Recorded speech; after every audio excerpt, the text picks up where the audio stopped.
সত্যি কথা বলতে কি, যে কোনো প্রোডাক্টের রিভিউ করতে রীতিমতো ভয় লাগছে আমার। আর বিশেষ করে সেটা যদি স্মার্ট ওয়াচ হয় উইথ কন্ট্রোভার্সি। আজকে বেশ কিছু ব্যাপারে হাইলাইট করব, আর আপনাদেরকে কিছু সত্য, কিছু আমার মত শেয়ার করব। সত্যি রিভিউকে তাহলে আর অনেস্টির ট্যাগলাইন দিয়ে চলবে না। চলুন শুরু করি। ঘটনা খুব প্যাথেটিক। আমি কারোর বিরুদ্ধে কোনো কথা বলতে চাইছি না, তবে অ্যাজ এ ক্রিয়েটার, কোনো ক্রিয়েটারের পাশে থাকা, এটা আমার মনে হয় একটা নৈতিকতা। ব্যাপারটা হলো লেয়ার্স কোম্পানি। লেয়ার্স কোম্পানির ওনার বা লেয়ার্স অ্যানার্ক যে স্মার্ট ওয়াচটি, তার ওনার আমাদের শ্রদ্ধেয় এবং সত্যি একজন বড় মাপের ইউটিউবার, টেক বার্নার শ্লোক ভাই। শ্লোক ভাই অনেক খাটনি করে প্রোডাক্টটিকে তৈরি করেছেন, তৈরি করতে সাহায্য করেছেন তার টিম মেম্বার্সরা। এইদিক ওদিক বিভিন্ন জায়গায়, লন্ডন থেকে অনেক জায়গায় তারা গেছেন, চায়নাই যা বলি গেছেন তারা। এবং আমি রীতিমতো ফিল করি আমি কোনো প্রোডাক্ট লঞ্চ করতে বোধহয় এই জীবনে পারবো না। তারা করেছে, তারা এটা দেখিয়েছে। সত্যি সুপারব শ্লোক ভাই, থ্যাংক ইউ। কিন্তু ঘটনা হলো, স্মার্ট ওয়াচটি যখন শোকেস করানো হয়েছিল তখন অনেক রকম ব্যাপার স্যাপার জড়িয়ে গেছিল। সেখানেও কোনো প্রবলেম ছিল না। সেটা লন্ডনে ডিজাইন করা হয়েছে এবং অক্টাগোনাল যে ডায়াগনালে যে তার ডিজাইন, সেটাও দুর্দান্ত। এবং লন্ডন থেকে সেই ডিজাইন করা হয় এবং তার পেছনে অনেক খাটাখাটনি, এবং তারই টিম মেম্বার্সরা যে ওয়াচগুলো সেগুলোকে ডিজাইন করে। কিন্তু অ্যাকচুয়াল ঘটনা হলো, this is also a China base smart watch. দেখুন, সব প্রোডাক্টই স্টিল নাও, স্মার্টফোন বলুন বা যে কোনো গ্যাজেটস বলুন, স্মার্ট ওয়াচ বলুন, স্মার্ট ব্যান্ড বলুন, সব চায়না। এটা মেনে নিতে কোনো আমাদের বাধা নেই। এবং সেই ভিডিওতে উনি অ্যাপেলের স্মার্ট ওয়াচ বা স্যামসাং বা 90,000 টাকার স্মার্ট ওয়াচের সঙ্গে কম্প্যারিজন করেন, যে অ্যাকিউরেসির দিক থেকে অনেকটা কাছাকাছি। ডেফিনেটলি এটাও বলবো যে ঠিক আছে, একটা 6,500-7,000 টাকার স্মার্টফোন যখন 90,000 টাকার স্মার্টফোনের প্রায় অ্যাকিউরেসিতে যায়, সেটা একটা ভালো স্টেপ। বাট এখানেও কোনো প্রবলেম ছিল না। প্রবলেম হলো রোহিত রাজ গুপ্তা। আপনারা অনেকেই ভিডিও দেখেছেন এবং অনেকে এর ব্যাপারে মুখ খুলেছে। এবং ইভেন খুব রিসেন্টলি, যদি আমি ভুল না করি, টেকনিক্যাল গুরুজিও তার হাবভাবে বুঝিয়ে দিয়েছেন এবং তারও রিভিউ খুব তাড়াতাড়ি আসবে বলে মনে করি। টেক এবং টেক জগৎ আজকের ডেটে অনেকটাই কেমন একটু অন্যরকম হয়ে আছে, কন্ট্রোভার্সি যেন বেশি বেড়ে চলেছে।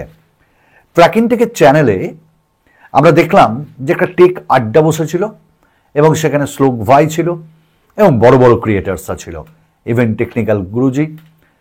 সেখানে মনোজ সারু থেকে আরও অনেকে ছিলেন, টেক আমাদের যে অন্যান্য ক্রিয়েটার্সরা টেকের, তারাও ছিলেন। এবং তারা বেশ কিছুজন মুখ খুলেছিলেন, বেশ কিছুজন মুখ খোলেননি। এবং শ্লোক ভাইকে বোঝানোরও চেষ্টা করানো হয় যে this is not a time for emotional হয়ে ব্যাপারটা হ্যান্ডেল করা ঠিক নয়। রোহিত রাজ গুপ্তা প্রোডাক্টটির রিভিউ করে, ঠিক আছে, মানছি সেই প্রোডাক্টটির রিভিউ একটু ইন ডিটেল হয়ে যায়। কিন্তু অ্যাজ এ ইউজার আমি যখন কোনো প্রোডাক্টের রিভিউ দেখতে যাব, তখন তো তার খুঁটিনাটি ব্যাপারগুলো এক্সপেক্ট করব, যে তারই যার ভিডিও তারা দেখেন বা আমি যার ভিডিও দেখি, তার কাছ থেকে আমি প্রত্যেকটা জিনিস এক্সপেক্ট করব। এবং তিনি তাই করেছিলেন। অনেস্টির ট্যাগলাইন দিয়ে তিনি ইন ডিটেল রিভিউ করেন এবং সেখানে বেশ কিছু তথ্য উঠে আসে যা তিক্ত, কিন্তু সেটা কিন্তু সঠিক। এটা ভালো লাগেনি। এবং একজন যখনই আমি কোনো কোম্পানির মালিক হব বা কোনো প্রোডাক্ট লঞ্চ করব, আমারও ভালো লাগবে না। না, এরকম স্মার্টফোন জগতেও হয়। অনেকে বেঁধে দেয় যে এই বলতে হবে, অনেকে বেঁধে দেয় না, আপনার মতন বলুন, বা এই ডেটের আগে কম্প্যারিজন করা যাবে না, তো এটা মেনে নিতে পারেননি, কিন্তু তার ভিডিও ডাউন হয়ে যায়। তাহলে রীতিমতো ভয় করছে না যে আমরা যারা ছোট ক্রিয়েটার রয়েছি তারা যখনই কোনো প্রোডাক্টের রিভিউ করব, ইন ফিউচার আজকে স্মার্ট ওয়াচ আছে, অন্য কোনো গ্যাজেটসের ক্ষেত্রেও হতে পারে, আজকে এই কোম্পানি কালকে ওই কোম্পানি যে কেউ টেক ডাউন করে দিতে পারে, তাহলে কি ইউটিউবে রিভিউ ইন ডিটেল দিতে পারবো না? তাহলে কি সততার সাথে কাজ করতেই পারবো না? এই ব্যাপারটা কিন্তু খুব ভয়ঙ্কর ব্যাপার হতে চলেছে।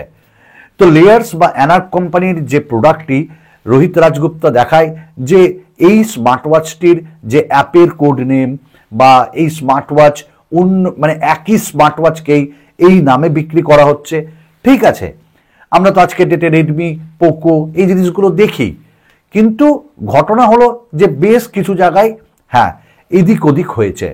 যেমন এক ক্রিয়েটার তো স্ট্যান্ডার্ড স্টিল বলেছেন যে এখানে স্ট্যান্ডার্ড স্টিল নাই, কিন্তু এটা আমি মানতে পারি না, কারণ স্ট্যান্ডার্ড স্টিল ওখানে দেওয়া আছে। আমি প্রোডাক্টটি কিনবো মনে করেছিলাম, কিন্তু কিনতে ভয় পাচ্ছি, কারণ ছোট্ট ক্রিয়েটার, হয়তো মুখ ফসকে অনেক কিছু বলে দেব, তো সেটার জন্য আমি এইসব কন্ট্রোভার্সিতে ঢুকবো না। শুধু একটাই কথা বলবো, রোহিত রাজগুপ্তা একজন স্টুডেন্ট, এবং টেক বার্নার যে শ্লোক ভাই, সেই শ্লোক ভাইও কিন্তু একদিন স্টুডেন্ট ছিলেন, এবং স্টুডেন্ট থেকেই তার ক্যারিয়ার শুরু হয়, ইউটিউব চ্যানেল তিনি তৈরি করেন, এবং তিনি জিনিসগুলো ভালো করে বুঝবেন যে একজন স্টুডেন্টের উপর দিয়ে কীরকম ইমোশনাল ব্যাপারগুলো চলাচল করে, অর্থাৎ সেই স্টুডেন্ট ইমোশনালি অনেকটাই ব্যাকওয়ার্ড হয়ে যায়। শুধু তাই নয়, আর একটা কথা বলে আমি শেষ করবো এখানটাই, যে ঘটনা হলো যে ভিডিও ডাউন হয়ে যাচ্ছে, ঠিক আছে, কিন্তু একতরফা কিন্তু হয়ে যাচ্ছে, মানে যখনই ভিডিও ডাউন হয়ে যাচ্ছে মানুষের ইমোশন বলুন, সিম্প্যাথি বলুন, ওই রোহিত রাজগুপ্তার দিকে যাচ্ছে, এবং যাওয়াটাও উচিত, আমারও তো তাই যাচ্ছে। তো জিনিসগুলো ওইভাবে হ্যান্ডেল না করে আমার মনে হয় যে হয় শ্লোক ভাই চুপ থাকতো, বা শ্লোক ভাই এর ব্যাপারে একটা ফাইনাল কাট ভিডিও দিয়ে তিনি সব ক্লিয়ার করতে পারতেন। ঠিক আছে, যার যেটা মনে হচ্ছে হোক, কিন্তু আবার বলছি, কোনো প্রোডাক্ট লঞ্চ করা খুব মুখের কথা নয়, ভুল ভাল হতে পারে, ত্রুটি বিচ্যুতি থাকতে পারে, সে তো স্মার্টফোনেও থাকে, যে কোনো গ্যাজেটসে থাকে, আপকামিং ডেজে আপডেটের মাধ্যমে সেগুলোকে ঠিক করে দেওয়া যায়। এবং শ্লোক ভাই নিজেও বলেছেন যে হ্যাঁ, সেই প্রবলেমগুলো আমরা আপডেটে ঠিক করেছি, আগামী দিনে আরও করব, এবং খুব তাড়াতাড়ি আরেকটা আপডেট আসবে 25 ডিসেম্বর, অলরেডি বোধহয় চলেও এসছে। তো আমার মনে হয় আমরা সকলে ভাই ভাই, আমরা সকলে বন্ধু, আমরা সকলের টেক পরিবার একসঙ্গে থাকার চেষ্টা করব, একে অপরের পাশে থাকার চেষ্টা করব, হাতে হাত মিলিয়ে কাঁধে কাঁধ দিয়ে কাজ করব। চলুন আজকের মতন এটুকুন, বিদায়।